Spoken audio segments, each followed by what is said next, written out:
दोस्तों, कैसे हैं आप सभी लोग। मैं आशा करता हूँ आप सभी लोग स्वस्थ होंगे।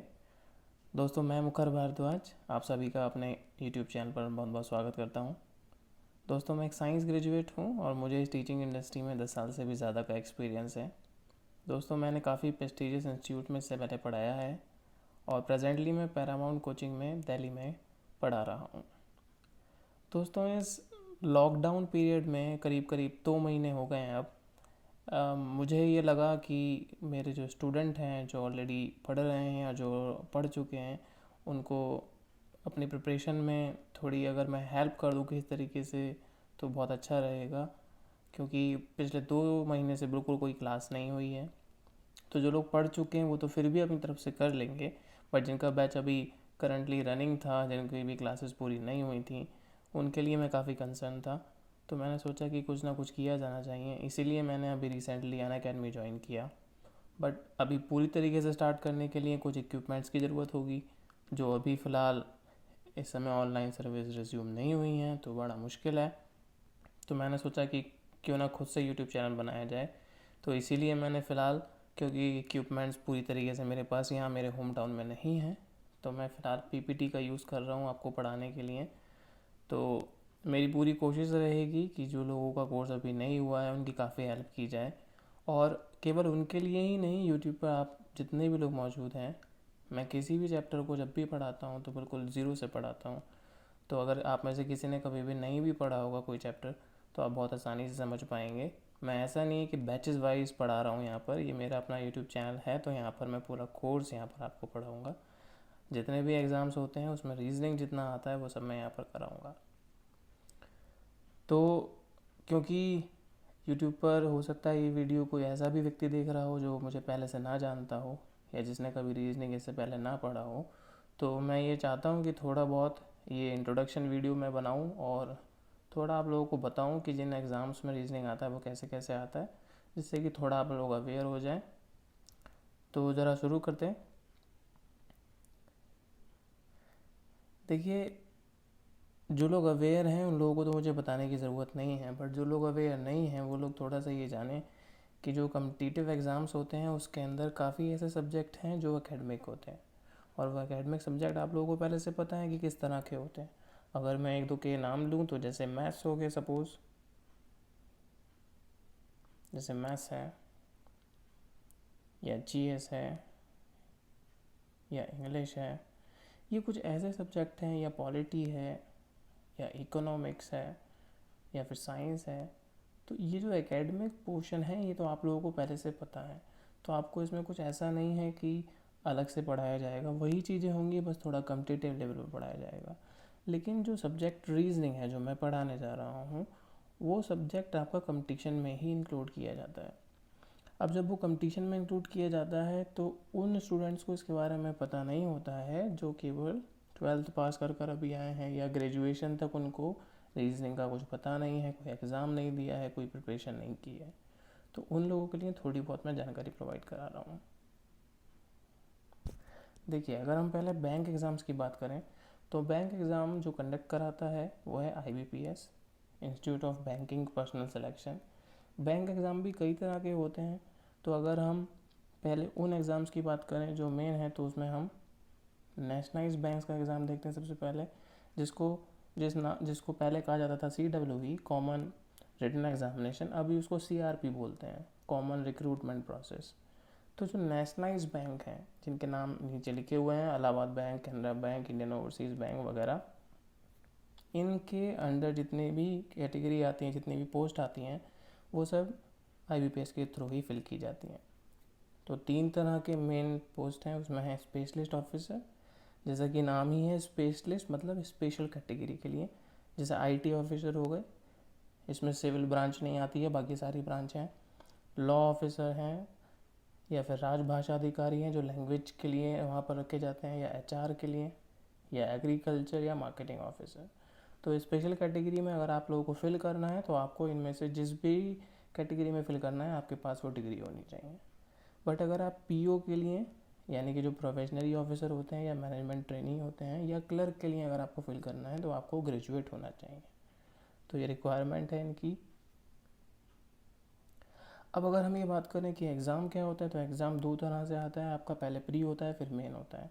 तो अगर आप प्री एग्ज़ाम की तरफ देखेंगे तो प्री एग्ज़ाम, क्योंकि आपने देखा कि स्पेशलिस्ट ऑफिसर, पीओ और क्लर्क 3 तरह के एग्ज़ाम हैं, तो स्पेशलिस्ट ऑफिसर में भी जो लॉ ऑफिसर और राजभाषा अधिकारी हैं उनके लिए प्री में, और IT officer, agriculture officer, HR officer और मार्केटिंग के लिए प्री में एक डिफरेंस है, वो ये कि इंग्लिश और रीजनिंग तो सेम रहता है, लेकिन जो लॉ ऑफिसर और राजभाषा अधिकारी हैं उनको जनरल अवेयरनेस, और जो बाकी हैं उनको क्वांटिटेटिव एप्टीट्यूड करना होता है।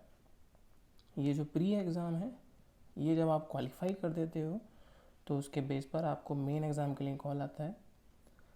और मेन एग्ज़ाम के अंदर फिर से वही चीज़, ये जो law officer, IT officer, agriculture officer, HR और मार्केटिंग ऑफिसर हैं, उनको अपना जो जिस कैटेगरी के लिए उन्होंने फिल किया है उसकी प्रोफेशनल नॉलेज होनी चाहिए, उसके ऊपर एक पेपर होता है उनका मेन एग्ज़ाम में। और जो राजभाषा अधिकारी है उनके लिए उनके डेस्क्रिप्टिव भी होता है, ऑब्जेक्टिव के साथ डेस्क्रिप्टिव भी होता है, क्योंकि लैंग्वेज बेस्ड है वो पोर्शन। तो ये तो हो गया कि एग्ज़ाम कैसे आता है। जब आपका ये मेन एग्ज़ाम क्लियर हो जाता है तो इसी के बेस पर आपको इंटरव्यू के लिए कॉल आता है, और जब आपका इंटरव्यू कंडक्ट हो जाता है तो 80-20 के रेशियो पे मेरिट बनती है। 80-20 का रेशियो का मतलब क्या हुआ कि मेन एग्ज़ाम के 80% मार्क्स, और जो इंटरव्यू है उसके 20% मार्क्स, वो आप लोगों को जोड़ के मेरिट बनाई जाती है। इसमें एज की अगर हम बात करें तो 20 ईयर्स मिनिमम है और मैक्सिमम 30 ईयर्स है, और बाकी रिलैक्सेशन तो आप लोगों को पता ही है हर कैटेगरी का जो रहता है। अगर हम पीओ की बात करें तो उसमें ये जीए नहीं होता है, इंग्लिश, क्वांटिटेटिव एप्टीट्यूड और रीजनिंग ही होता है।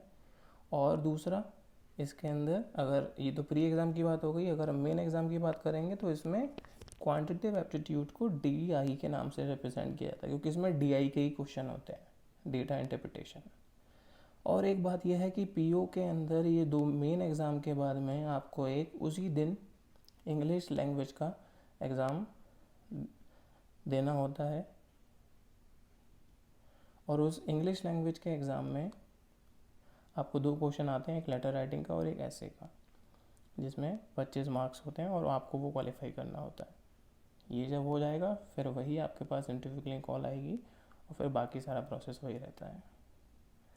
क्लर्क में और पीओ में डिफरेंस ये है कि क्लर्क के अंदर ये डेस्क्रिप्टिव नहीं होता है और इंटरव्यू नहीं होता है। मेन एग्ज़ाम में आपके जैसे मार्क्स होंगे उसी के बेस पे आपको फाइनल मेरिट मिल जाती है और आपका अलॉटमेंट होता है।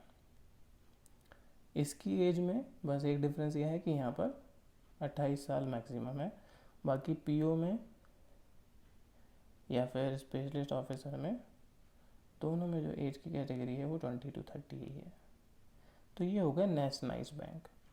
अब नेशनलाइज बैंक के अंडर में ही आते हैं इनके स्पॉन्सर्ड बैंक, जो नेशनलाइज बैंक स्पॉन्सर करते हैं, तो उनको बोलते हैं आरआरबी, रीजनल रूरल बैंक्स। तो ये जो रीजनल रूरल बैंक्स हैं इसमें भी ये 3 कैटेगरी हैं, बट थोड़े नाम अलग हैं। दूसरा कैटेगरी में आप देख रहे होंगे इसमें ट्रेजरी मैनेजर भी आ गया है, सीए भी है। ऑफिसर के अंदर इसमें 3 स्केल के अंदर एग्ज़ाम होता है, और क्लर्क की जगह इसमें ऑफिस असिस्टेंट बोलते हैं, जिसको मल्टीपर्पज़ कहा जाता है। काफ़ी सारे जो रूरल बैंक्स हैं, ग्रामीण बैंक हैं, वो इसके अंदर पार्टिसिपेट करते हैं। ये कुछ नाम हैं, आप लोग बाकी ज़्यादा इन्फॉर्मेशन IBPS की वेबसाइट पर जाकर भी ले सकते हैं। मैंने कुछ एग्ज़ाम का यहाँ पर जिक्र किया है जो ज़्यादा मेन है, बाकी और भी एग्ज़ाम हैं जिनके बारे में आप अपनी तरफ से जानकारी ले सकते हैं। ये केवल एक इंट्रो देने के लिए मैंने आप लोगों को बताया है। तो करीब 45 ऐसे बैंक्स हैं जो पार्टिसिपेट करते हैं। फर्स्ट आरआरबी जो था, जो पहली आरआरबी बना था, वो था ये प्रथमा यूपी ग्रामीण बैंक, जो मुरादाबाद उत्तर प्रदेश में है। यहाँ क्या होता है कि यहाँ पर आपके पास वही प्री और मेन होगा, लेकिन यहाँ पर 2 ही सब्जेक्ट होते हैं, रीजनिंग और मैथ। ये प्री होगा ऑफिस असिस्टेंट का और ऑफिसर स्केल 1 का, दोनों का आप लोग देख रहे हैं सब कुछ सेम है, कोई डिफरेंस नहीं है। प्री के बाद में वही, प्री का क्वालिफाई होने के बाद में आपके पास मेन की कॉल आती है।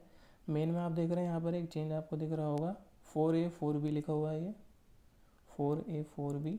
इसका मतलब ये है कि आप इसमें से कोई एक ऑप्ट कर सकते हैं, या तो इंग्लिश लैंग्वेज चूज़ कर सकते हैं या हिंदी लैंग्वेज चूज़ कर सकते हैं। बाकी सब कुछ इसके अंदर वही है जैसा कि और एग्ज़ाम्स में है।